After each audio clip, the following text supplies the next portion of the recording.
Coming up on Tech News Weekly, a small change. Jennifer Pattison Tuohy is here this week. Amanda Silberling will be with us next week.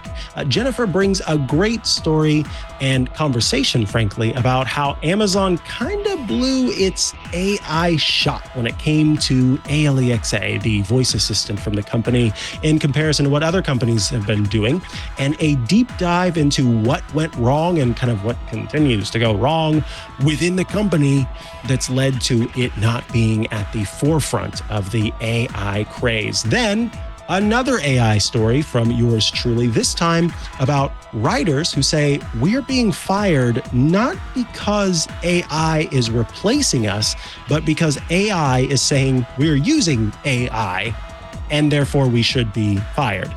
Very complicated, wonderful story from Gizmodo talking all about that. Afterwards, I interviewed Dan Moren of Six Colors. You may remember him from last week. He stops by to give us the inside look at WWDC. It's the stuff that you might have missed, the stuff that wasn't announced on stage, the stuff that he discovered in conversations and digging into the documentation. A great part of the show where you will learn so much about what we can expect in the next versions of Apple's various platforms.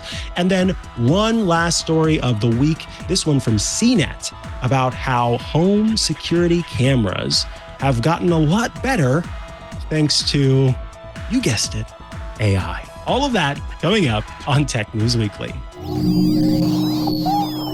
Podcasts you love from people you trust. This is TWiT. This is Tech News Weekly with Jennifer Pattison Tuohy and me, Mikah Sargent. Episode 341, recorded Thursday, June 13th, 2024. What you might have missed at WWDC24. Hello and welcome to Tech News Weekly, the show where every week we talk to and about the people making and breaking that tech news. I am your host, Mikah Sargent, and I do want to do a quick shout out to Dan Moren, who filled in for me last week. Thank you, Dan, for being there. I have a feeling we might be seeing you again very soon, but I thank you for being there. Of course, you all know how this show works at this point. We have wonderful, wonderful guest co-hosts who join us each week. And this week, you might be expecting Amanda Silberling, right? You've gotten the schedule down. Well, I'm shaking things up because joining us this week is the delightful, the wonderful Jennifer Pattison Tuohy of The Verge. Welcome back, Jennifer. Hi, Mikah. Happy to be back. Feel slightly out of sorts, though. It's not the right week, but yeah, luckily your birthday already happened, so that didn't get messed up. Well, and I got WWDC week, so lots to talk about. That's true. That is very true. It was kind of a perfect time for the shift. Amanda will be with us next week this time. Then everything will go back to normal, people, so don't worry. Don't worry. But Jennifer, great to have you here, and looking forward to hearing about your story of the week. Yeah. So I did this morning actually read this piece, which I think posted quite late last night. And it ties into what happened on Monday with WWDC and the new Siri that was announced. But this is a piece from Fortune, and the headline kind of sums it up. How Amazon blew Alexa's shot to dominate AI, which basically it's a very long, really interesting, detailed piece about building an LLM-powered voice assistant.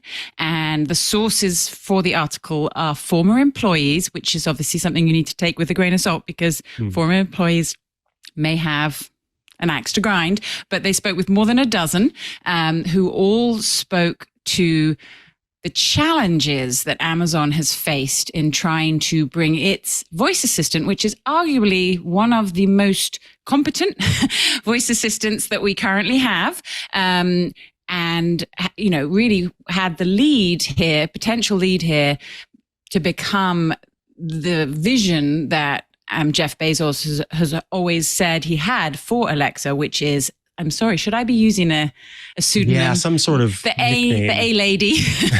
Sorry, everyone. But anyway, has had the vision for this voice assistant to be like Star Trek's computer. And, this was a little bit what we saw on Monday from Apple and its new Siri, which is a much more intelligent voice assistant, a much more conversational voice assistant, one that you don't have to speak specific nomenclature to, and one that it seems like going to be much less likely to get annoyed with because when you ask it to do something, it does the wrong thing, which is something I feel we all experience with voice assistants today. So what this piece basically goes into is, and what I found really interesting is the real challenge here of taking the voice assistants we have today and turning them into the voice assistants that we were promised and that potentially, LLM, generative AI, could provide, which is this superpowered, supercharged voice assistant. And what the employees were saying and told Fortune is that basically there's two problems here. One is Amazon. Mm-hmm. Amazon is a problem in that it is a very interesting org structure. It doesn't work sort of top down. It's a distributed org structure with lots of little different teams working together. And this caused struggles but that's not the interesting part. The interesting part to me is that they're trying to shoehorn a new technology onto an old technology. And this is really interesting for me to sort of see, can our current voice assistants, Siri, Alexa, Google Assistant, become smarter? Or do we actually need to build voice assistants from scratch and start again? Right. And that's what this piece kind of tackles is, and ultimately I think that shows that there is the potential to use the voice assistants we have and make them smarter, but that it's going to be really a struggle. And it's going to take a long time. And what Apple showed off on the stage, that's not something I don't think we're even really going to get to experience in the fall with iOS 18. I think it's going to be a little longer until that arrives. Amazon showed off its new Alexa last fall. We have seen no sign of it. And this piece specifically goes into the points that basically it's just not good enough. It's still not consistent. It hallucinates. It gets things wrong. This is a quote from one of the former employees, and that it's just incredibly hard to do this. So this was a fascinating deep dive into the actual technology that runs voice assistants and how it could get better. But it's going to be a long time. What was your take on it, Mikah? What did you think? Yeah. So this is what frustrates me about this is, one, I'm kind of going through it. I'm reading through and they're talking about, here is when Amazon said, ALEXA, let's chat, and talked about how this was going to be a whole new system and it was going to do this, it was going to do that, it was going to do the other. And then they just went quiet. And I'm kind of nodding my head like, yeah, they did just go quiet. What the heck happened there? I've been waiting for it. I look at my show every day, waiting for the screen to say, hey, you want to try out this thing that's in beta? Never happens. And then we heard the rumor that maybe they were going to announce it or release it, but it was going to cost, it was going to be a subscription. And then I thought, okay, well, there's no way they're going to convince me to pay extra when I'm already an Amazon Prime subscriber. But more so, just kind of overall, yeah, there is this interesting struggle, it seems, when it comes to whether you burn it all down and start from the ground up, or you try to augment the technology that you have right now. And, it's impressive what Siri, which of course existed before Apple purchased it, was able to do, and what Amazon's ALEXA was able to do at the time when they first came out. Very impressive what it could do in the early days. And as I've mentioned before, Amazon had the unique hurdle that I think ended up helping it, which was that the initial ALEXA devices, the Echo devices, were towers with no screen on them. And so they really had to build a voice first operating system and interaction model that challenged them to not kind of punt to, hey, here's what I found on the web for you. So go to your phone, see the results. Right, exactly. Look at your phone. They had such an early lead with that. And you wonder how much hubris is involved behind the scenes and what's at stake there. At the same time, I have a bit of understanding in the sense that it really does feel like ChatGPT as a system, even though the technologies behind it were being built slowly but surely over the course of, the previous 5 to 8 years or whatever, ChatGPT and the generative AI craze really took off so quick. So I give some grace to these companies who are trying to catch up. It's just, I think it would behoove these companies to consider burning it all down and just starting anew. Starting again. Yeah, rather than trying to make some weird Frankenstein project of the old system and the new system. What do you think? Yeah, well, I think what's interesting here, and what I hadn't really realized until I read this piece, although I'd sort of heard snippets, is that they could have built this before, Amazon, Google, maybe even Apple could have had a ChatGPT before OpenAI came along if they had focused their resources, because devices like Amazon's voice assistant have used large language models for a while. It's just this new implementation of the generative AI that is, that's what's changed. The technology has improved, and the compute power specifically has improved. And actually, this was one of the points that made in the article, was that Amazon hasn't had enough access to this. The NVIDIA GPU seems to be the hottest thing in tech right now, because this is what you need to run these types of models. So I think it's interesting that they were kind of, slumbering giants. They were asleep on the watch, and they could have potentially built a better voice assistant for us sooner, but were caught off guard. And all three of the large companies, I think, that have been in the same position. We definitely saw this happen with Google. We've seen Apple playing catch up. But it's also, I think, really key to understand that there is a big difference between a voice assistant and a chatbot in a browser. Like a chatbot in a browser, what we all get to play with ChatGPT and similar models is fascinating and interesting. And as we'll probably talk about in the next segment, also has many issues and concerns. But a voice assistant has access to your home and or your phone and or your computer, and has so much more power. So there's much, those guardrails have to be really in place. So I can also see why they didn't perhaps rush down this path. But now that they're playing catch up and sprinting down this path, I'm worried about some of the unintended side effects we might see, which is, why I think there's been a slow rollout, but there's a lot of pressure on these companies to push that rollout faster, as this article goes into a lot of depth. So it's going to be interesting to see where it lands. But ultimately, I just want a really good voice assistant. So whoever can get me that. Whoever can do it first. Yes. And that's what I want. Kind of, I understand there's something that's very important here, which is the hesitance to put out something that has the potential to hallucinate in a big way. You don't want to be part of the headlines that Google has been a part of with the glue on the spaghetti or whatever it is. You want to, and especially a company like Apple. I know this is about Amazon, yes, but they really Apple, siloed GPT away in that. It was like, oh yeah, and yes, you can get to it if you want. Next chapter. You better hit OK, and you better hit accept, and also scan your face and swipe your ID, and then we'll let you know. Yeah, they did. They said, and this is chat. That's ChatGPT through and through. That's our hands are off of that.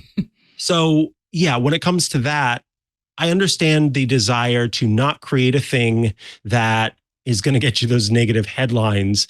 And I think it was Tim Cook who said in an interview, it may have been Craig Federighi, but one of them said in an interview that they didn't want to hand the teenager the keys to the car, basically, that they didn't want to take this system that's not been fully reliable and just say, go forth and do. They wanted to really kind of limit what's possible. Yeah. And so maybe that's the thing about why the current system, works in its relative inability to do the things that I want it to do. At least it's not with its whole heart, and it's with absolute certainty. It's not rushing forward.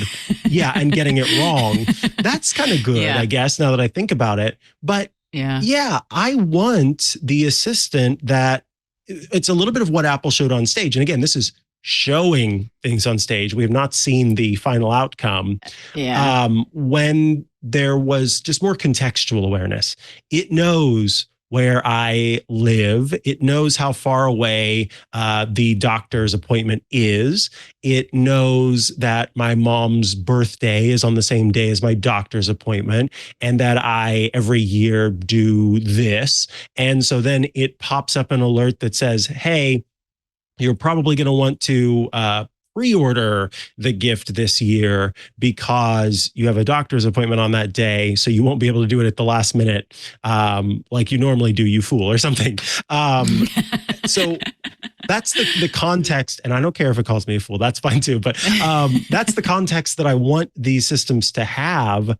And I think that would improve upon the technology. But when, in your kind of understanding of the smart home area, and especially when thinking about regular, everyday folks who aren't as steeped in this stuff as we are, what do you think they want from an assistant? Are they fine with just a thing that does timers?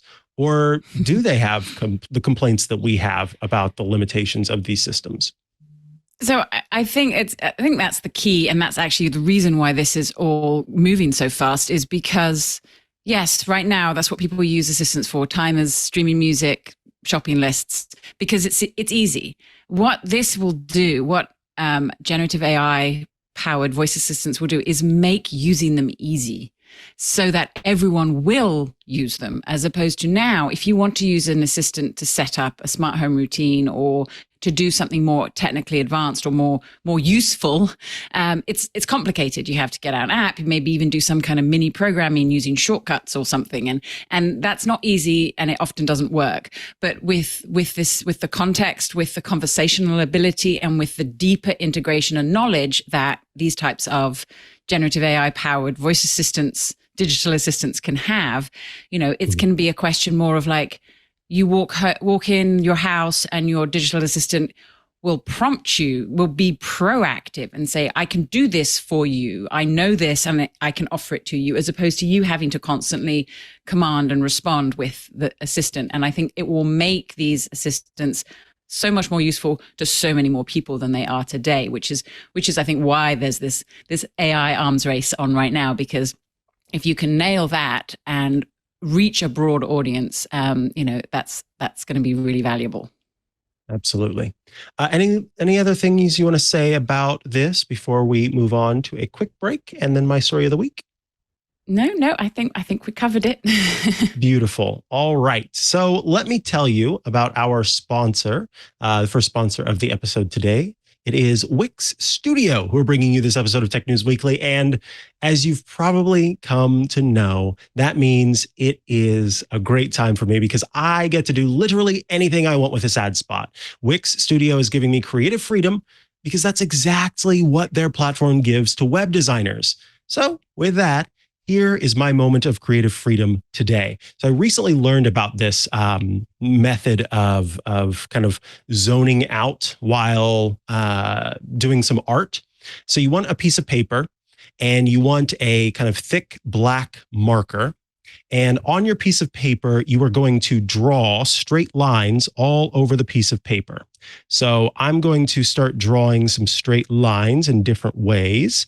And I will get a few of them, 10 to 20, depending on the size of your paper. And once you've got them, you want to kind of overlap these lines. They're kind of random, going in every direction. So now I have a piece of paper that has lots of different lines all over it. And for those of you watching, you're able to see that. But these lines cross in different places. What you want to do is you want to go in and find the places where there are V's, where kind of two lines interact and you've got an angle. When you find those places, you're going to curve those areas. So you kind of color out those areas to make them a little bit more smooth. Now you can make a really shallow curve, or you can make a pretty thick curve that's very smooth. But what I'm going to do here is show you again, if you're watching on screen, here's a spot where I have kind of curved out the V's. Now, you will do this to all of the V's on your sketch here. And once you have finished curving all of those straight angles, those kind of very pointy angles, it makes for this really cool kind of webbed look. And then once you've done that, the last part, and I think the most fun part, and this is the part where you can kind of zone out, is to just decide to color in some of those areas with other markers that you might have, or I've even done kind of like patterns in some places. So I have taken just this area here and I've filled those in so that there's no V's. And then you start to just take some other markers and color in those areas, and you just kind of zone out while you do this. It's pretty easy, first and foremost, to draw random lines, but then it's also very easy to look around and find the V's while you're just thinking about things. And then last but not least, it's very easy to go through and just do some different sketching into those areas. And you can start to see how this will build out into a really cool kind of mural that is built while you're just zoning out. Maybe you're listening to some music. Maybe you're listening to this podcast and you can kind of focus on the podcast while your hand just moves across. So thank you, Wix Studio, for that bit of creative freedom. If you would like full creative freedom too, well, build your next project on Wix Studio, the platform for agencies and enterprises. It's nice to be able to share that with you all. When I learned about that, I've been doing it off and on for quite a while now. And it's just nice to have that creative freedom. So go to wix.com/studio or click on the link on the show page to find out more. Thank you, Wix Studio, for that moment of creative freedom. And thank you for sponsoring this episode of Tech News Weekly. All right, back from the break. And now it's time to talk about AI gone wrong. So I came across this piece yesterday. Our editor and producer and multi-talented individual, Anthony Nielsen, had shared this piece with everyone. And it is about, it's a Gizmodo piece that talks about how AI is impacting the work of writers. And it's interesting because when I first say that, I wouldn't be surprised if what you thought immediately was AI is impacting the work of writers because freelance writers who are maybe writing about local news hits or something like that are being replaced by generative AI just writing those pieces instead. You know, you could point generative AI at the stats for a horse race and then have generative AI write an article about how this horse beat that horse. No, this is not about generative AI replacing writers. This is about generative AI getting writers fired. You may be familiar with soon after kind of the generative AI craze took off, there were a bunch of companies who announced the introduction of technology that was aimed at figuring out if something was created by AI. Originality.ai was a big one. And there are several others, including GPT-0, CopyLeaks, and Winston AI. And these tools are meant to look at a body of text and determine through a confidence level how likely it is that that piece has been written by AI. And the Gizmodo piece starts with an anecdote about somebody named Kimberly, who worked in news for 24 years and was doing some freelance writing for a platform called Writers Access, and who was suddenly fired because her work was dinged by one of these systems as being written by AI. And she said, under no circumstances and categorically, I I deny that I ever used AI to write these pieces. I wrote these pieces. I've been in news for 24 years. I know how to write a piece. I don't need AI to do it. And this is just one of many stories of people who have been fired because an AI system has suggested that their work is AI. Now, some of these claim that there's 99% accuracy. I think Originality.ai is one that says, we've got this much accuracy. As Thomas Germain points out, though, sure, you say you've got 96, 97, 98, 99% accuracy, but that means for every 100 writers, one of them is getting accused of having used AI to generate the piece and is potentially getting fired for it. And it seems like in this case, these writers are being fired without any opportunity to dispute. There was one writer who used Google Docs to write their piece, so they were able to show the person who'd hired them, look at these time codes. Google has an editing history. I wrote this. You can see that it's written. You can see it wasn't just copied and pasted in. I can prove to you that it's not. Still ended up being fired.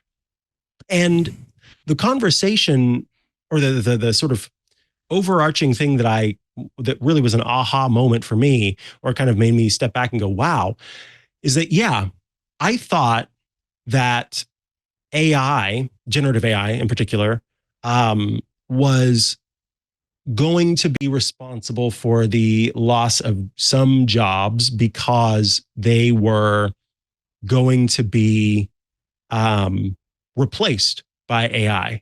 But instead, the AI tools are suggesting that the work that they're doing is not created by them, and they're being fired for that. And the piece goes on to talk about how some of these systems are a little bit confusing when it comes to how a piece is graded or reviewed. So Originality, for example, the author fed a piece into it that he said, you're not taking my word for it. I wrote this piece. And it showed, as in the results, 70% original, 30% AI. And I don't know about you, but when I think about 2% milk, I know that means 2% milk fat, 98% water. So that suggests to me that 70% of the piece is original and 30% of the piece it thinks is generated by AI. No, these are confidence levels. It's saying it's 70% sure 70%. That it's written by a human, 30% sure that it's written by AI. But the people using these tools don't necessarily know that and think that it had been created in part by AI.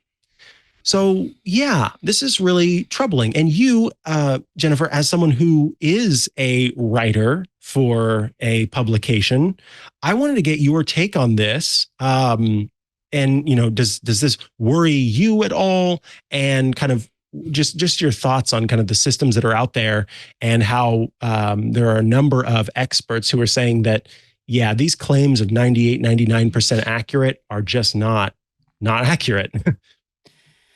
Yeah, I think it's really it's quite clear that these tools don't work. I mean, people should not be using these tools. These tools need to get better before they can go around claiming that they are doing what they're doing when they're clearly getting it wrong. Just like we've talked about generative AI getting things wrong. These tools are inaccurate and are causing a lot of harm because of it. And even if they are catching some things that are correct, although there weren't many examples of this in the piece.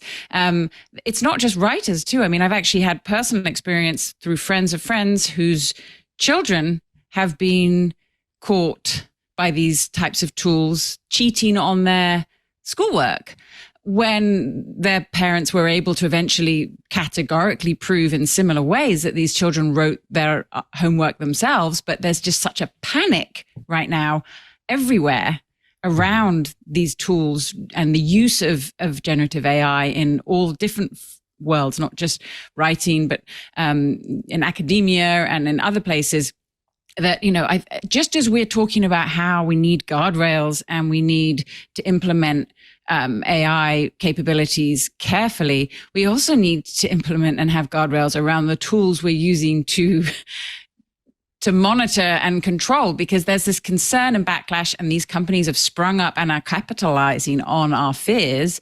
with and causing damage. And that's a really dangerous spot to be in.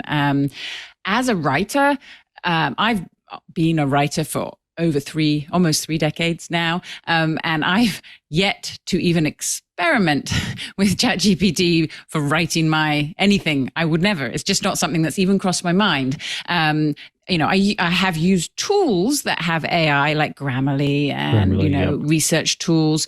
But I know my children's school actually encourages them to use things like Grammarly. But ultimately, this just almost seems like a witch hunt reading this article. And the fear, I think, is sort of, it's self-perpetuating because people are so I've seen a lot of backlash around AI. We see it a lot from readers and comments and articles. People are genuinely concerned about the impact generative AI will have outside of its, purported good. And I can completely understand that fear. But then, it's this flywheel effect because these companies don't want to be caught producing generative AI content. So they're using these tools to make sure that they don't, but these tools aren't working. And then they're damaging their writers. And then if they fire all their writers, what are they going to have? Then they've got to use AI. Yes. How are they going to fill their content? So I was quite horrified as I read through this piece. Felt very badly for all of the people affected by it. And as I said, I've seen people be affected by it. At the moment, I feel quite strongly that these tools, people should not be using tools like this without being able to really verify that they are able to do what they say they can do. That's the big thing, right? That's the big problem right now. Not verification. And apparently these companies are, according to the piece, they're kind of trying to do this PR spin right now where when they talk in being quoted on the piece and in other places have said, this shouldn't be used in academia. This shouldn't be used for verifying this, or you should never be used for a firing offense. But then in the marketing materials, it's said all the time, they say, this is great to use in education. This is great to use there.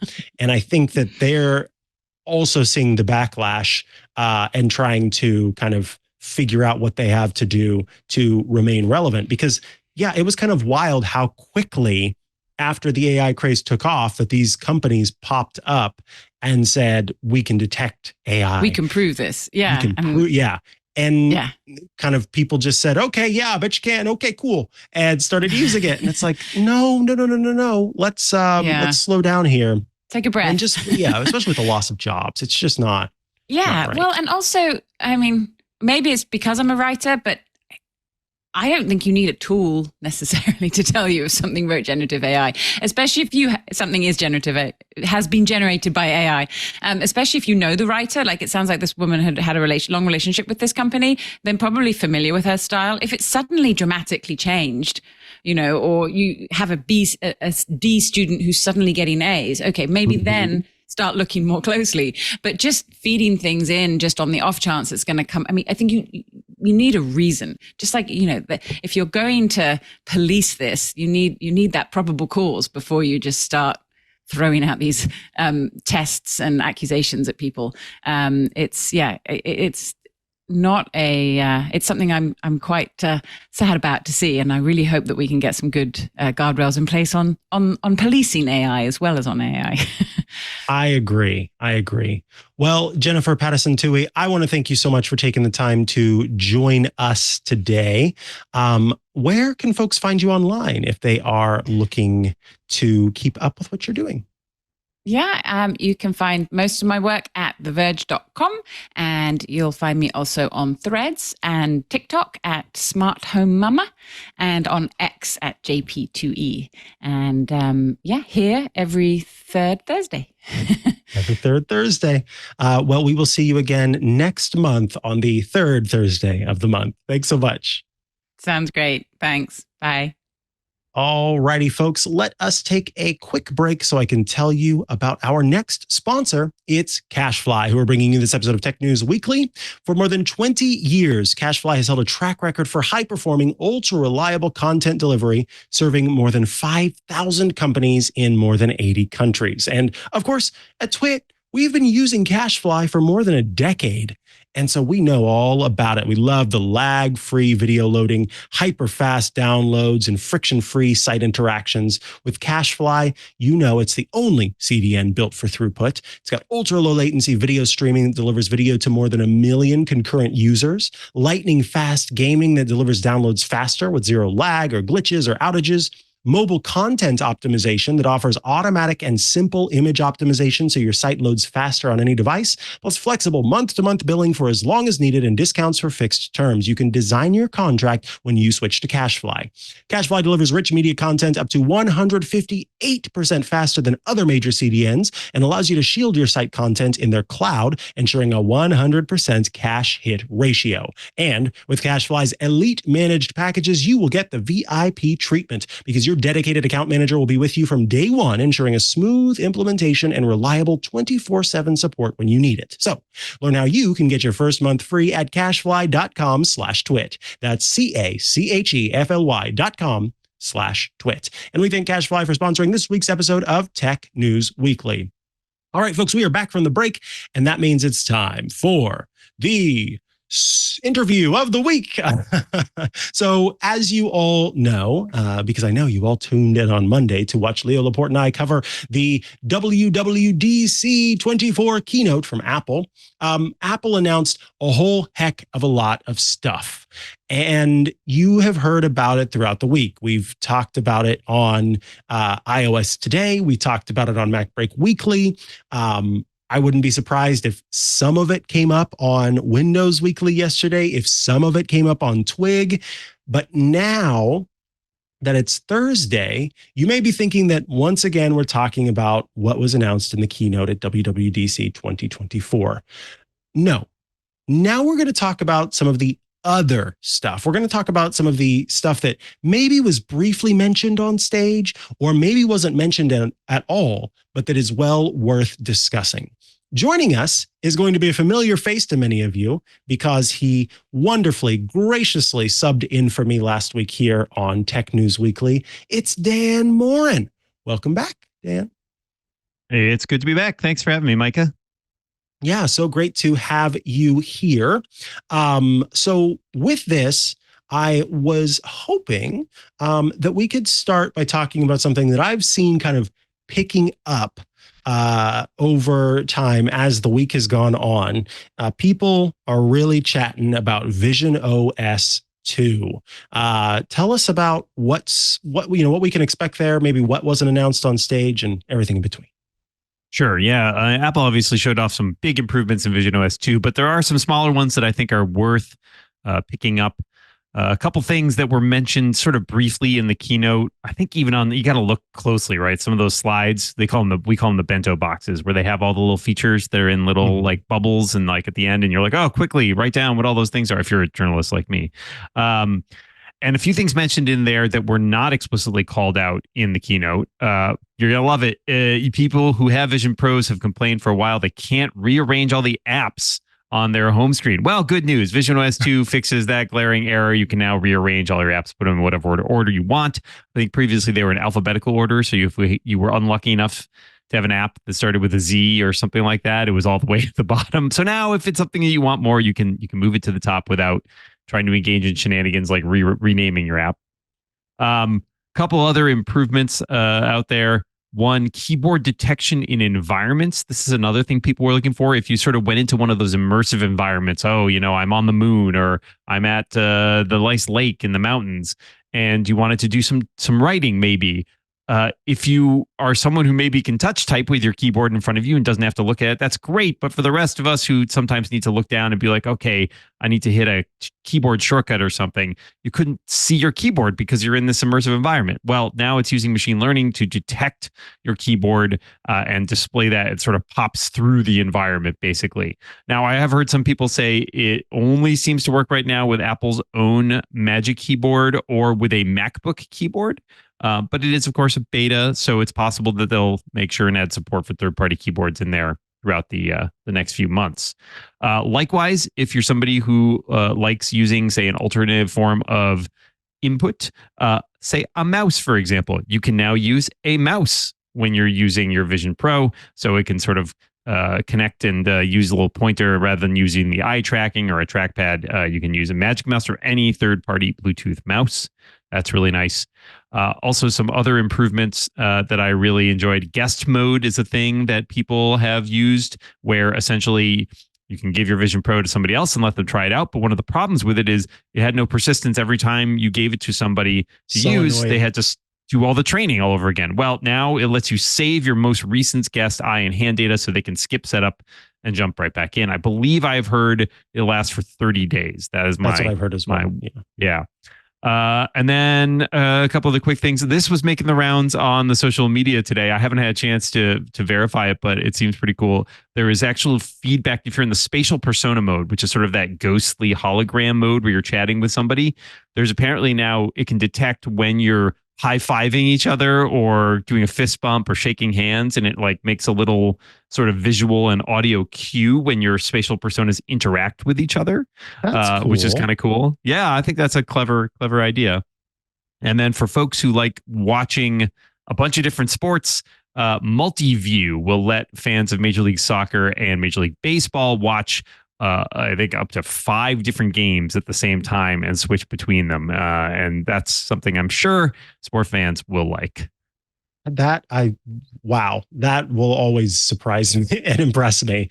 Just watching all these games. The wall of sports. It's the wall of sports.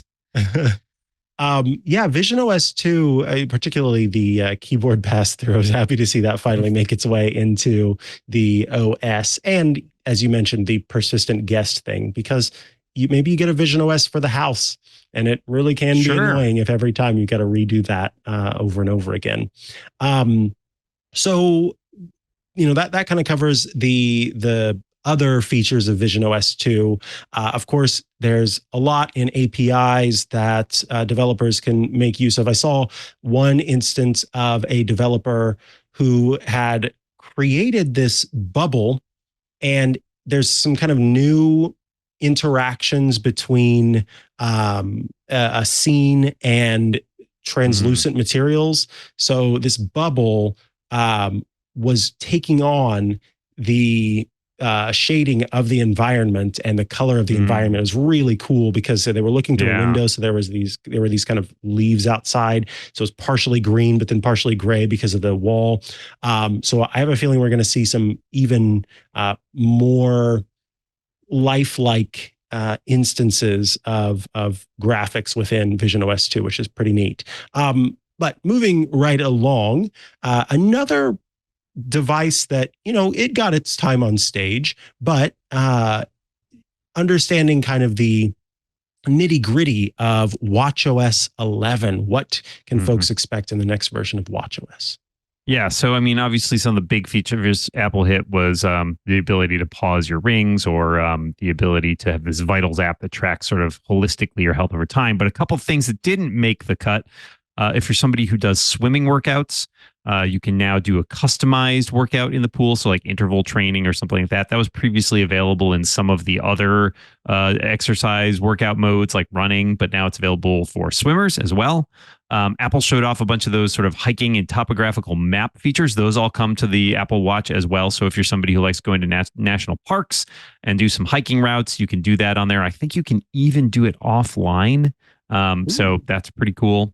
I actually didn't know this. I was doing some research before we talked here and saw they showed off for phones the ability for you to pay somebody by tapping your phones against each other. That works with the watch as well. So you can tap a watch to a phone, I think, or watches to watches. So yeah, that's super cool. I'll definitely be using that at some point. And then in watchOS 10, you might remember they sort of changed up the design with all these new widgets. Apple has added a bunch of new widgets as well. There's a Shazam widget for recognizing music. There's a Photos widget. There are there's a Recents widget now, which shows you like direct access to the 3 things you most recently used in an app. So more of those widgets where they sort of group little sub features together for like quick access to items. There's a training load one. There's a Photos one. Like all this stuff sort of, they're really doubling down on the widgets in watchOS 11 this year. So I think that's something that's pretty handy. I use those a lot. I really like those. So I'm glad to see more options there. Yeah, that's nice. I'm shocked about the touch to pay coming to watchOS. That's great. Yeah, that one's good. I also, one other I'll throw in there, which is kind of cool. You've been able to see in the past when you do your workouts, you've been able to see like where you walked, for example, or run on your workouts. You can do that for like rowing your boats now. So it'll show you your little GPS workout for where you were rowing on the river and the lake or the harbor or something like that. So I think that's pretty cool. Nice. Now I just need to get a boat and get a boat, river. Find a river, hop in. I'm ready to go. One of my favorite platforms that I adore, that I think got a little bit of time on stage, was macOS Sequoia. But tell me about, can I tap my MacBook Air against your MacBook Air to pay you, Dan? There's only one way to find out. Let's just do it very gently. I don't need another broken laptop on my hand. Oh, that's right. I'm sorry. I shouldn't have even brought it up. I forgot. For folks listening, the wonderful, wonderful Dan suffered an unfortunate accident. Do you want to tell people about that, actually? People want to know about, well, I was in the middle of the keynote and tried to pull my phone out of my pocket to take a picture of one of those bento boxes on screen and dropped my iPhone 15 Pro directly onto my MacBook Air, breaking the screen right as I'm right in the middle of covering a keynote. I'll tell you, those titanium phones, they're pretty durable. MacBook screens, not so much. So sad, anyway, so I mean, sad. all right. But when I get a new MacBook, I might have that one repaired. We'll see. I am also looking forward to checking out Sequoia. There's a few things in there Apple did not really talk about. One of the ones I think is going to be the most exciting is obviously you've had all these sort of video features that they rolled out. Remember last year with all the reactions? I'm not going to do them now, but you could make gestures and you get reactions. But one of the things they added that, of course, you can do on a lot of other platforms, but haven't been able to do natively is background replacement. So you can choose something to put in your background while you're on a video call, and it will use the same functionality that it does for portrait mode, right? Where it can separate the subject from the background, and it will be able to drop that background behind you so you can use your images. I think they provide some as well. And I don't remember, I was trying to find out if you could do animated ones. I think you can, but that's pretty cool. So you can use either built-in backgrounds or your own photos. I think that's a nice one. A couple of things in Notes that did not get mentioned, which I think are interesting. One, you can do both highlighted text in Notes now, as well as text with colors. So you can change the color of your text in Notes. That's kind of a nice little feature to have. And then there's also the ability to do collapsible section headers, which I think is pretty great. As somebody who takes a lot of notes, you can, make your sort of little, headers for your table of contents. And then there's a little triangle arrow, chevron thing next to it. And you can click it to have your notes, that section collapse or expand as you need. So if you have a lot of text heavy notes, that could be very, very handy. And then finally, a little blast for the past for people who've been around using the Mac for a while. There is a cool wallpaper that features a bunch of classic Mac icons, the original Mac icons, like the dog cow and the watch, the little watch that would spin and all that stuff. Sort of, I think it's animated, kind of random, but there's a little wallpaper for that, which seems pretty cool. So if you're a classic Mac fan, that'll bring some nostalgia for you. Yeah, I'd love to see more, but I'm happy. I was pumped to see the Mac wallpaper, and of course, with Apple's new kind of live wallpapers, it works as a lock screen and a wallpaper to go through both, which is nice. I have installed that on one of the Macs that I use, just to see what's going on there, and yeah, it was just as little change as I expected. So that leaves the big ones, iOS and iPadOS 18. What is, what have you spotted that maybe folks would have missed? Yeah, there's a lot here. Some of it's very like sort of minor, the stuff that hasn't gotten mentioned. Obviously, they talked about a lot of stuff on stage and they don't have time to talk about everything. But a couple things I've seen floating around recently that were pretty interesting to me. One is Apple's redesigned its iCloud settings to make it easier to sort of see which apps are using iCloud. So that whole, you ever try to dive into the settings app and go to iCloud and be like, I don't know what apps are storing what where. They've sort of redone all of that. And I think they've sort of rebranded. The Apple ID has been rebranded your Apple account too, I believe. So that'll be kind of an interesting change there. A couple of minor things that I kind of enjoyed that were fun. There's this, you can find this, Google this, you'll see an animation of it. I think it looks better in animation. It's easier to explain. There's a animation when you hit the volume buttons that almost looks like the bezel, like sort of animates inward, like squishes inward at the point of the volume button. It's wild. Some people are saying this is sort of an indication that the next version of the iPhone will have those solid state buttons that don't actually have a button. They'll be part of sort of the haptic, because you'll be able to see kind of the button press. It's bananas, a little interesting. And then there's another one where iPhone 15 Pro users can adjust not only the intensity of their flashlight, but also the shape of the beam. Like you can make it like narrower and wider, I guess, because there's a specific flash that the iPhone 15 Pro has that lets you actually tweak that. That's just strange. I've not a feature I'd ever looked for in the iPhone, but sure, yeah, I've never why thought not? that I needed that. Cool, never thought I needed that, and yet it's cool. It's there. The lock screen customizations for your time, they've added a rainbow effect option, so you can have kind of a multicolor effect on your text rather than just a standard color or like a gradient. I think that's pretty cool. Is that like the headings that they had at WWDC? Yeah, I think it's kind of like that, sort of the neon rainbowy type effect thing. That looked cool. Here's a little one I saw mentioned that I think will make a big difference for a lot of people. And I haven't verified this is on the iPhone, but I believe it's definitely on the iPad.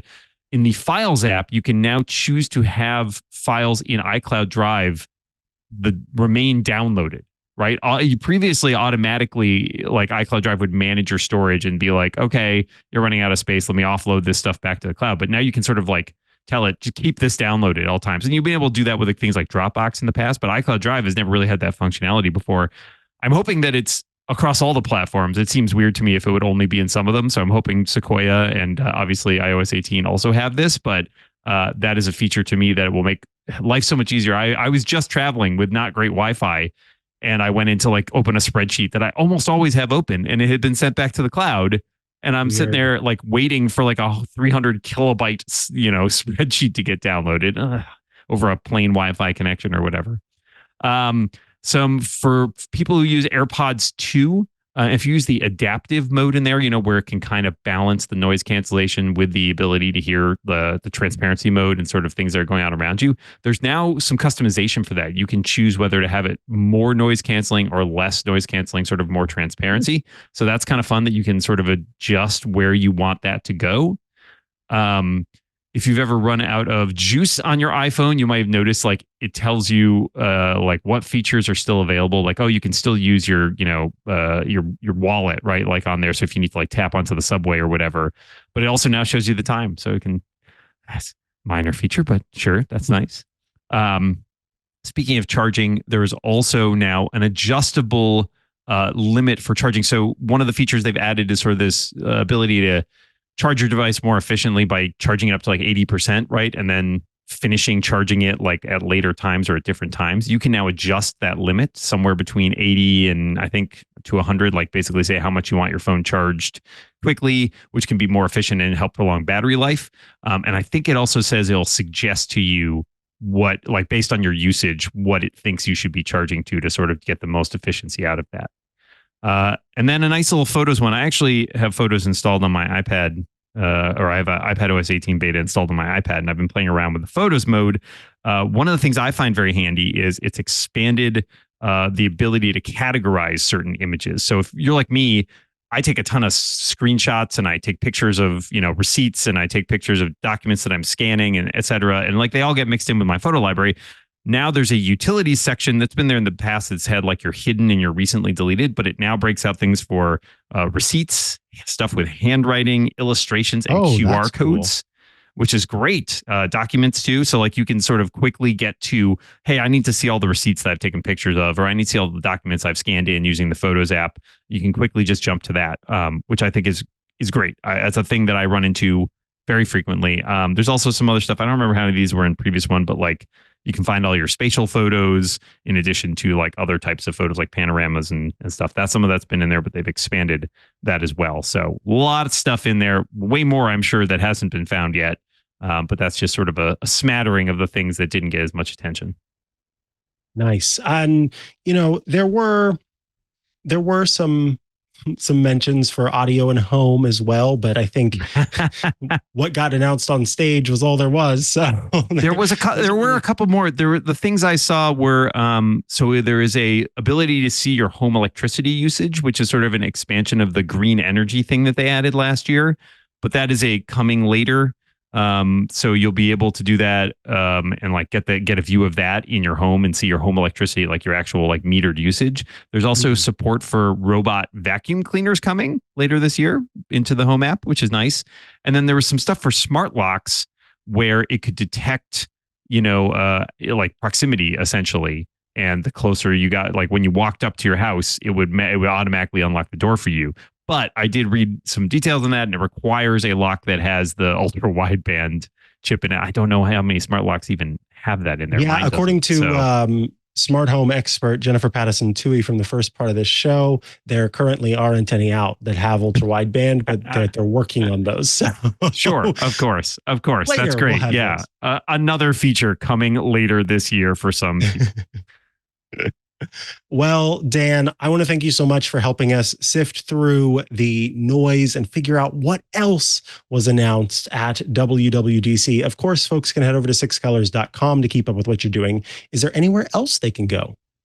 Sure thing. You can go over to dmoren.com, which is all my writings and podcast appearances, as well as my sci-fi novels and fantasy novels and all that good stuff. And you can find me on pretty much every piece of social media as at dmoren.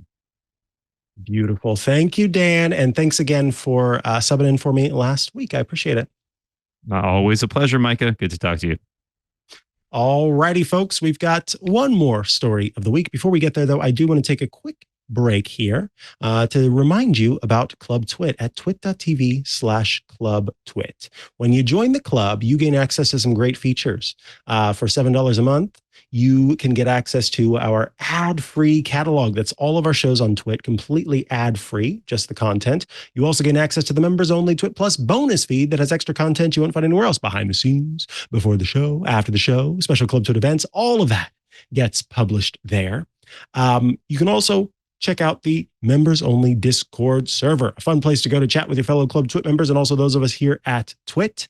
It's a fun place to hang out, and very soon you can hang out with me for Mikah's Crafting Corner, which I do starting to do every third Wednesday of the month, with the first one being on Juneteenth. So I would love to see you there to hang out. Bring your crafts. It's crafts of whatever you consider a craft. Bring with you. Well, it's just a time to hang out with each other while we all work on crafts together. So it's not like a weird tutorial situation where I'm making you all bring, 6 skeins or skeins of yarn and you have to buy a crochet hook. No, you do your crafts. I do my crafts. We do our crafts, and we just hang out together and chat about that and so much more. It's gonna be a great time. I also want to mention, again, twitch.tv/clubtwit, $7 a month.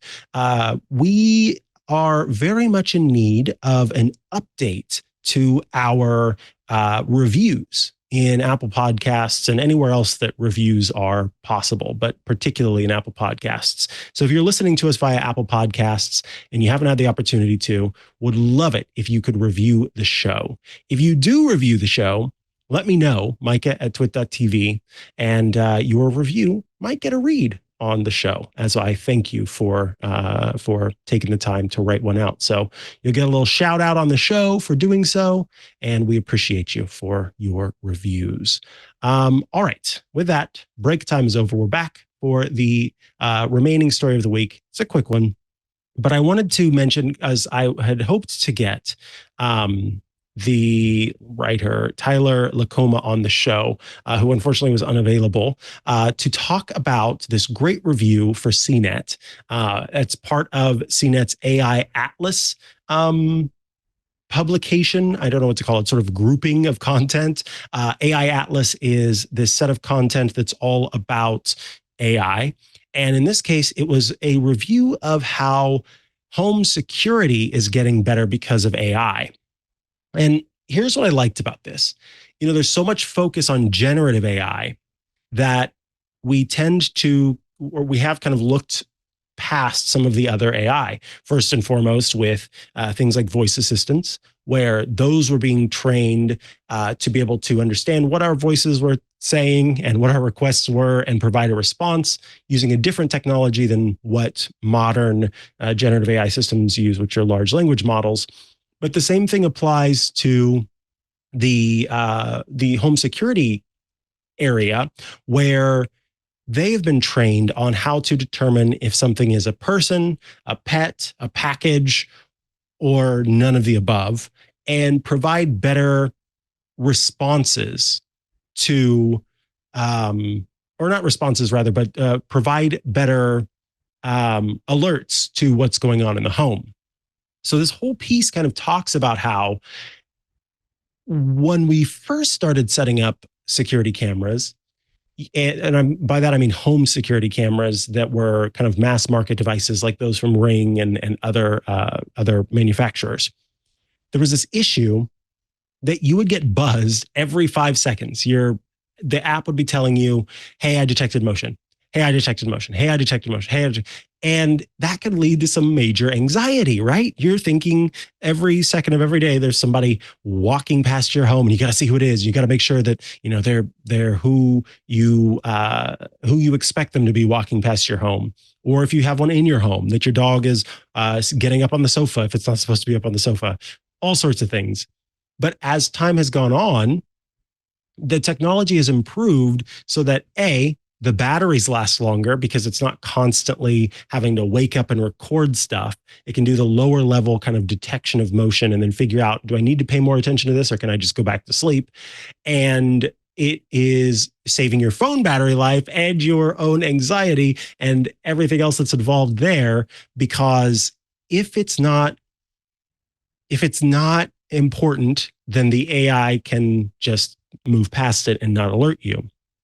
Tyler talks about getting a notification while he was in his backyard installing a camera, of all things. And it said that there was a person detected and a package detected. Moments later, he got a notification saying package no longer seen. And he said, "Oh, great. Somebody stole the package on my porch." And it was literally just minutes after I got the notification saying that the package was there. Turns out it was just some friends who had arrived. They had picked up the package and they were going to bring it in. And just having those notifications smart enough to detect a person, detect a package, and then detect that the package was no longer where it was before. Very, very cool. Very, very handy. So when it comes to kind of modern security systems, there are loads of different options. You've got your Eufy, you've got your Ring, you've got your there are so many, Arlo, you've got a bunch of different kind of home security camera and doorbell and lighting systems that are out there. And the way that the technology has changed over time seems to have actually improved upon people's fears surrounding home security. In the piece, they quote a 2023 study from construction company CraftJack. Says it showed that 1 in 4 users worry about their cameras being hacked, and more than 60% believe their devices are always listening. Of course, we know our devices aren't always listening. And there is that concern about cameras being hacked. You have to mitigate those things by, as we have suggested, making sure you're going with companies that regularly do security updates, making sure that you are protecting your own network, staying up to date with the latest exploits and knowing what those are, how these things are being used, et cetera, et cetera, et cetera. But Yeah, can you imagine? I mean, many of you probably can imagine because you probably have experienced it if you decided to get security cameras in your home, getting so many stinking alerts over and over and over again because birds would cause it to buzz, and a spider making a web in front of your camera would cause it to buzz, passing cars, swaying tree branches, all of that stuff would cause it. And there was an actual term that researchers started using called surveillance related stress that cropped up in different studies of people making use of this technology and how that anxiety kind of pops up for some people. But I think that as this piece seems to suggest, you can mitigate some of that by having a smarter system. So these companies continue to train their models all the time to get better at person detection, to get better at package detection, and to get better about just not bothering you unless there's actually something going on. You still have to do a lot of manual settings changes to kind of dial it into what works for you.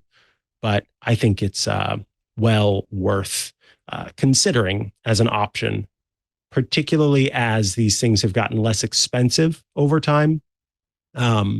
They talk about how a lot of this stuff used to require kind of huge systems that were, like CCTV systems that were connected to a computer that was doing a lot of the detection. And now much of it can happen in a much lighter weight way, and that folks are able to make use of the systems without spending so much money on having the features.